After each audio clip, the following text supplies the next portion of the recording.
Viongozi wa kidini wamewataka wenzao wa kisiasa kupunguza joto la kisiasa linaloshuhudiwa nchini kwa sasa, wakionya linatishia kuvuruga amani na kuwafukuza wawekezaji wanaofika nchini kwa biashara. Na Askofu mkuu wa kanisa Katoliki jimbo la Nyeri Anthony Muheria amewataka viongozi hao kuzamia utendakazi badala ya kushiriki cheche za maneno zinazotishia kuleta mvutano katika jamii. Naam, kama Umwangi anaarifu zaidi.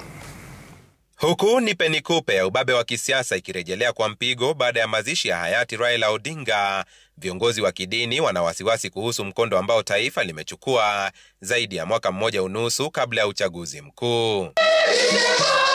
Askofu mkuu wa kanisa Katoliki jimbo la Nyeri Anthony Muheria akikashifu majibizano ya kisiasa ambayo yameshuhudiwa siku za hivi punde, na haswa baada ya matamshi ya aibu ya gavana wa Nyeri Mutahi Kahiga. Askofu Muheria akiwataka kukumbuka majukumu waliotwikwa na Wakenya, la msingi likiwa kuboresha maisha ya wananchi.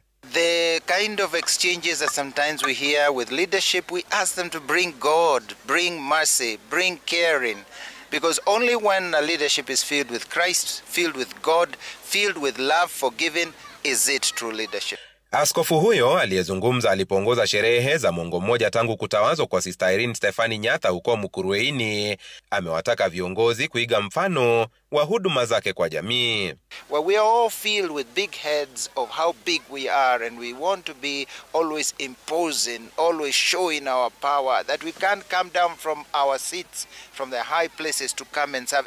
A leadership that harasses, a leadership that does not have time to humble to listen, is not a leadership. Ni semi zilizorejelewa huko Kerugoya, kaunti ya Kirinyaga, walipofanya kikao viongozi wa madhehebu mbalimbali. Viongozi hao wakionya dhidi ya kupanda kwa nyuzi joto za kisiasa wanazohofia kuwa zitachangia mivutano ya kijamii na zaidi kuvuruga mazingira ya kibiashara. Matamshi mabaya ambayo wanasiasa wanatoa wakati wanajipigania yanatugawanyisha sisi, hasa vijana na kina mama na wafanyabiashara.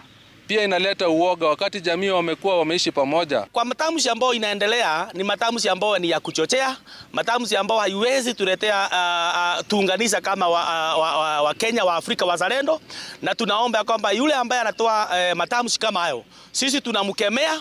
Haya yamejiri huku kundi la wakazi huko Mombasa likifanya maombi ya kumbukumbu za hayati Raila Odinga, walipomkumbuka kama kiongozi aliyeshabikia amani na umoja kati ya Wakenya. Aliweka ubinafsi yake nyuma na akaweka nchi ya Kenya mbele na akawa anapigania mwananchi.